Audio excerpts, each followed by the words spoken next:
Hello friends, welcome to learning Himachal. Learning Himachal की MCQ revision series में आपका स्वागत है। आज के सेशन में हम पॉलिटी के नेक्स्ट एमसीक्यूज डिस्कस करेंगे। तो हमारा फर्स्ट क्वेश्चन है, which of the following is not a constitutional body? State election commission, state finance commission, जिला परिषद, स्टेट इलेक्टोरल ऑफिसर। तो चाहे स्टेट इलेक्शन कमीशन हो, स्टेट फाइनेंस कमीशन हो या जिला परिषद हो, लोकल सेल्फ गवर्निंग बॉडीज़ के अंदर, तो ये सारे ही हमारे कॉन्स्टिट्यूशनल अथॉरिटी हैं। लेकिन हमारे स्टेट इलेक्टोरल ऑफिसर ये हमारे कॉन्स्टिट्यूशनल अथॉरिटी में नहीं आएंगे। इस क्वेश्चन का जो राइट आंसर होगा ये होगा हमारा option number D. Option number D, ठीक है। तो हम स्टेट इलेक्शन कमीशन की अगर बात करें तो स्टेट इलेक्शन कमीशन जो है ये एक कॉन्स्टिट्यूशनल बॉडी है। इनकी अपॉइंटमेंट जो है वो गवर्नर के द्वारा की जाती है, लेकिन इनका रिमूवल जो है वो प्रेसिडेंट ऑफ इंडिया करते हैं, लेकिन अपनी मर्ज़ी से नहीं करते हैं। इनका रिमूवल वैसे ही होगा जैसे हाई कोर्ट के जजेस का रिमूवल होता है। एक प्रॉपर प्रोसेस होती है हाई कोर्ट के जजेस के रिमूवल के लिए। फिर कोई भी जो सर्विंग ब्यूरोक्रेट है उनको आप स्टेट इलेक्शन कमिश्नर अपॉइंट नहीं कर सकते हो। टेन्योर इनका जो है वो स्टेट लेजिस्लेचर डिसाइड करती है। तो और आर्टिकल कौन सा है स्टेट इलेक्शन कमीशन के लिए? 243 के, ठीक है। तो स्टेट इलेक्शन कमीशन हमारी एक कॉन्स्टिट्यूशनल बॉडी है, ठीक है। वैसे ही स्टेट फाइनेंस कमीशन की अगर हम बात करें तो इनको भी हमारे गवर्नर ही अपॉइंट करते हैं, और इनकी टर्म्स जो होंगी वो भी गवर्नर ही डिसाइड करेंगे। तो इनका रीअपॉइंटमेंट भी पॉसिबल है स्टेट फाइनेंस कमीशन का। तो जो हमारे स्टेट इलेक्शन कमीशन हो गए, स्टेट फाइनेंस कमीशन है, जिला परिषद है, ये कॉन्स्टिट्यूशनल अथॉरिटीज़ में आते हैं, ठीक है। तो हमारा अगला क्वेश्चन है, which one among the following commission was set up in pursuance of a definite provision under an article of the constitution of India? University grants commission, national human rights commission, election commission, central vigilance commission. तो कौन सा है आपका जिसमें एक particular article मिलेगा आपको? तो इलेक्शन कमीशन का तो सभी को पता है कि आर्टिकल 3 इलेक्शन कमीशन का आर्टिकल मेंशन है, तो इलेक्शन कमीशन आपकी कॉन्स्टिट्यूशनल बॉडी है। लेकिन अगर यूजीसी की बात करें या नेशनल ह्यूमन राइट कमीशन की बात करें या आप CVC civil central vigilance commission की बात करें, तो ये बाकी की जो बॉडीज़ है ये आपकी स्टैट्यूटरी बॉडीज़ हैं। अगर हम नेशनल ह्यूमन राइट कमीशन की बात करें, ठीक है, तो नेशनल ह्यूमन राइट कमीशन जो है ये आपकी स्टैट्यूटरी बॉडी है जो 1993 में एक्ट के द्वारा इस्टेब्लिश हुई थी। इसका क्या है, इसको वॉचडॉग ऑफ आपके ह्यूमन राइट्स के लिए बनाया गया है। वॉच एज अ वॉचडॉग ये काम करता है। जो हमारे नेशनल ह्यूमन राइट कमीशन है इसमें कितने मेंबर्स आपके होते हैं? 4+1, एक जो है वो इसके हेड होंगे, 4 मेंबर्स होंगे। तो अपॉइंटमेंट जो होगी इनकी उसके लिए 6 मेंबर की कमेटी है। प्रेसिडेंट ही अपॉइंट करेंगे, लेकिन 6 मेंबर की कमेटी बनी हुई है। उस कमेटी से जो रिकमेंडेशन आएगी उसी को ही प्रेसिडेंट अपॉइंट करेंगे। तो कौन कौन होंगे? नेशनल ह्यूमन राइट कमीशन को सेलेक्ट करने वाली कमेटी में आपके प्राइम मिनिस्टर होंगे, आपके leader of opposition in Lok Sabha, leader of opposition in Rajya Sabha वाले होंगे, स्पीकर होंगे आपके लोकसभा के, चेयरमैन होंगे, और साथ में आपके एक जो है वो होम मिनिस्टर आपके होंगे। तो टोटल 6 मेंबर्स की कमेटी जो है वो ये रेकमेंड करेगी कि किसको अपॉइंट करना है, ठीक है। टर्म जो होती है 3 इयर्स होती है या 70 years, whichever is earlier है, ठीक है जी। तो इतना सारी बातें जो है वो आपको नेशनल ह्यूमन राइट्स कमीशन के बारे में ध्यान में रखनी है। अगर हम CVC civil central vigilance commission की बात करें तो ये भी एक स्टैट्यूटरी बॉडी है जिसकी इस्टेब्लिशमेंट जो हुई है वो संथानम कमेटी के रिकमेंडेशन पर हुई है 1964 में। तो लेकिन ये हमेशा से स्टैट्यूटरी बॉडी नहीं थी। स्टैट्यूटरी स्टेटस जो मिला है सीवीसी को ये 2003 में दिया गया था। इसका टर्म क्या है ऑफिस का? 4 इयर्स और 65 years, whichever is earlier. And जो इनकी अपॉइंटमेंट होगी वो भी प्रेसिडेंट करेंगे, लेकिन इसकी कमेटी कौन सी होगी जो इनको रेकमेंड करेगी? तो आपके प्राइम मिनिस्टर होंगे, आपके लीडर ऑफ अपोजिशन लोकसभा में होंगे, वो होंगे। और इसके अलावा आपके होम मिनिस्टर 3 मेंबर्स की कमेटी जो है वो सीवीसी को रिकमेंड करेगी प्रेसिडेंट को, और अकॉर्डिंगली प्रेसिडेंट जो है वो अपॉइंट कर देंगे। तो ये 3 मेंबर बॉडी है 1+2 की। रिमूवल जो है वो प्रेसिडेंट करते हैं सीवीसी का ही। अब हम बात करते हैं इलेक्शन कमीशन ऑफ इंडिया की। तो इलेक्शन कमीशन ऑफ इंडिया ये कॉन्स्टिट्यूशनल बॉडी है, स्टैट्यूटरी नहीं, कॉन्स्टिट्यूशनल बॉडी है। एक प्रॉपर आर्टिकल 324 में इलेक्शन कमीशन ऑफ इंडिया की बात की गई है। अपॉइंटमेंट इनकी जो है वो प्रेसिडेंट के द्वारा की जाती है। इनका टेन्योर कितना है, 65 ईयर्स या 6 years, whichever is earlier, ठीक है। सैलरीज इनकी कंसोलिडेटेड फंड ऑफ इंडिया पर चार्ज होती हैं। रिमूवल इनका प्रेसिडेंट करते हैं, वैसे ही करेंगे जैसे सुप्रीम कोर्ट के जजेस का रिमूवल किया जाता है। तो अभी रिसेंट में ही सुप्रीम कोर्ट ऑफ इंडिया ने ये कहा, पहले क्या होता था कि प्रेसिडेंट जो है वो अपॉइंट करते थे अपनी मर्ज़ी से। अब प्रेसिडेंट कोई भी काम अपनी मर्ज़ी से तो करते नहीं है। काउंसिल ऑफ मिनिस्टर जो कहेंगे, जिसको हेड करते हैं प्राइम मिनिस्टर, वही प्रेसिडेंट करते हैं। तो पहले इलेक्शन कमीशन ऑफ इंडिया या बाकी के chief election commission of India हो या इलेक्शन कमीशन हो, तो उनकी अपॉइंटमेंट जो है वो प्रेसिडेंट करते थे, ठीक है। इसका मतलब है कि गवर्नमेंट ही कहीं ना कहीं अपॉइंट कर रही थी। तो हाल ही में सुप्रीम कोर्ट की तरफ से एक 3 मेंबर कमेटी जो है वो सजेस्ट की गई, कि जो कमेटी सजेस्ट करेगी कौन कौन होंगे उसमें, chief justice of India, prime minister of India होंगे और लीडर ऑफ अपोजिशन। ये 3 मेंबर्स की बॉडी जो है, कमेटी जो है, ये रिकमेंड करेगी प्रेसिडेंट को, और accordingly president chief election commission of India को जो है वो अपॉइंट करेंगे।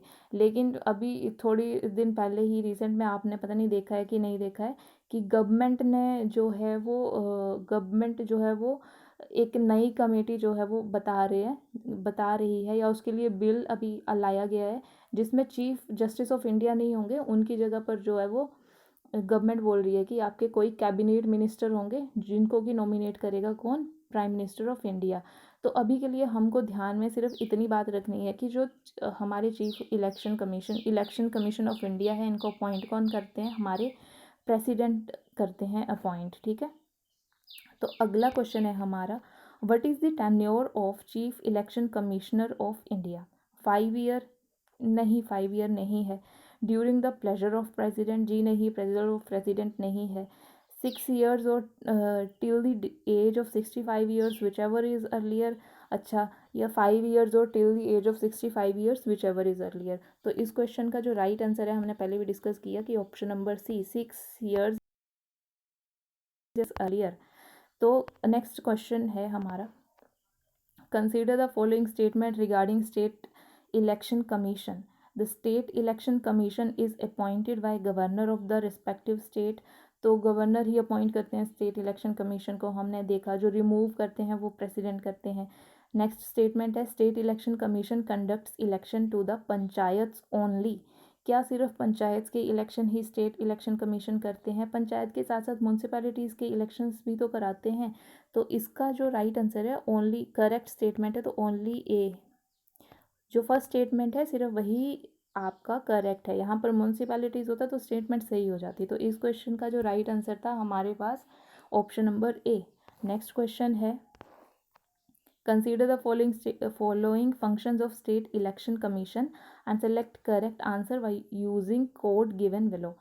फर्स्ट स्टेटमेंट है कि state election commission prepares the electoral rolls for panchayat and municipalities election in the state.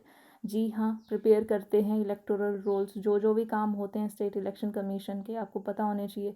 Conducts elections for panchayat and municipalities in the state, तो जी हाँ, ये कंडक्ट कराते हैं म्यूनसिपैलिटीज़ और पंचायत के election.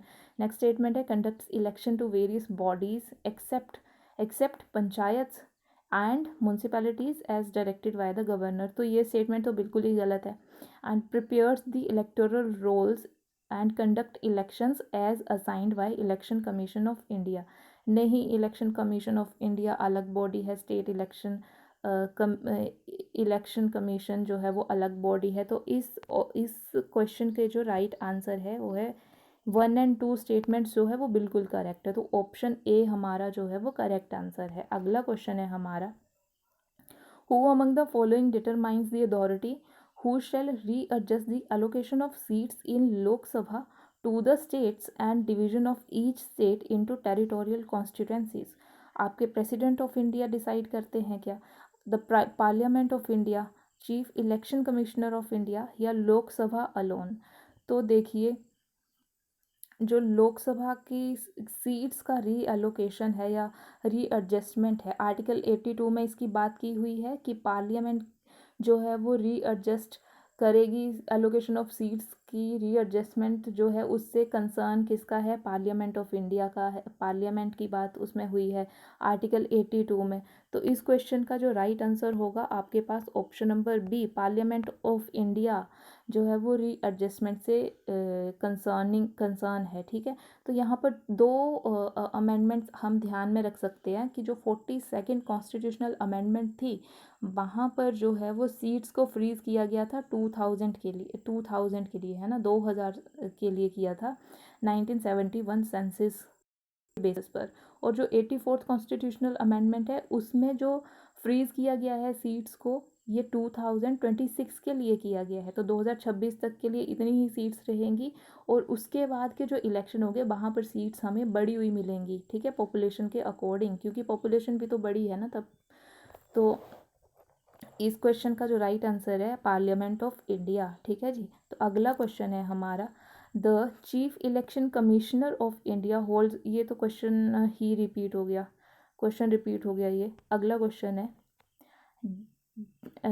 delimitation of constituencies and determination of constituencies reserved for SCs and STs are done by election commission, delimitation commission, planning commission, election commission with assistance of delimitation commission. तो देखिए, ये जो D statement है इसमें हमको confuse नहीं होना है कि इलेक्शन कमीशन और डिलिमिटेशन कमीशन कहीं साथ में दोनों मिलकर तो नहीं करते हैं। तो ये जो डिटरमाइन करते हैं कॉन्स्टिट्यूएंसीज को, इसके लिए डिलिमिटेशन कमीशन ही रिस्पॉन्सिबल है। ठीक है, जो रीड्रॉ करता है बाउंड्रीज को, ये मेन काम है डिलिमिटेशन कमीशन का।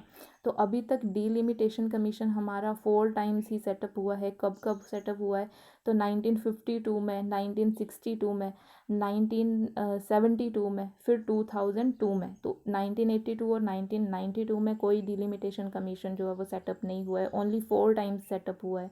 और इनकी अपॉइंटमेंट कौन करते हैं, तो इनकी अपॉइंटमेंट जो है वो प्रेसिडेंट करते हैं इलेक्शन कमीशन ऑफ इंडिया के साथ में मिलकर। ठीक है, मेंबर्स कौन कौन होंगे, इनके मेंबर्स सुप्रीम कोर्ट के रिटायर्ड जज होते हैं, आपके चीफ इलेक्शन कमिश्नर होते हैं और स्टेट इलेक्शन कमिश्नर होते हैं। जो भी ये इनका जो भी ये डिसीजंस लेंगे वो किसी भी कोर्ट में जो है वो क्वेश्चनेबल नहीं होता। डिलिमिटेशन कमीशन की अगर हम बात करें तो इस क्वेश्चन का जो राइट आंसर था ये था डिलिमिटेशन कमीशन। ठीक है, तो हमारा आज का लास्ट क्वेश्चन है, consider the following statements about state election commission. State election commission के बारे में, state election commissioner shall be appointed by the governor of the state. तो हम पहले भी डिस्कस कर चुके हैं कि स्टेट इलेक्शन कमीशन आर्टिकल 243 के appointed by governor of the state, removal इनका जो है वो प्रेसिडेंट के द्वारा किया जाता है। सेम प्रोसेस होगा जैसे हाई कोर्ट के जजेस का होता है। The State Election Commission shall have the power of even preparing the electoral rolls besides the power of superintendence, direction and control of election to the panchayat. जी हाँ, इनका जो है वो सिर्फ इलेक्टोरल रोल्स बनाना ही नहीं, डायरेक्ट कर सकते हैं, सुपरिंटेंडेंट कर सकते हैं, कंट्रोल भी कर सकते हैं। तो थर्ड स्टेटमेंट है कि the state election commissioner can not be removed in any manner, cannot be removed in any manner from his office until he demits himself or completes his tenure।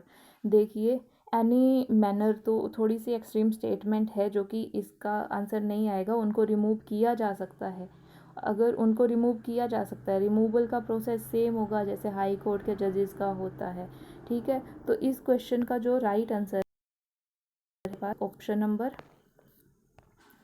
B, 1 and 2 statements जो है ये हमारे पास एकदम right statements हैं। ठीक है, तो आज के सेशन में आपके जो स्टेट इलेक्शन कमीशन है या इलेक्शन कमीशन ऑफ इंडिया है, इसके बारे में हमने बात की है। नेशनल ह्यूमन राइट कमीशन के बारे में बात की है हमने। Civil vigilance, central vigilance commission की बात भी की है। तो ये सारे जो टॉपिक्स हैं आपको थोड़े बहुत क्लियर हो गए होंगे, ठीक है जी। तो अब मिलेंगे हम अपने नेक्स्ट सेशन में, तब तक के लिए थैंक यू सो मच।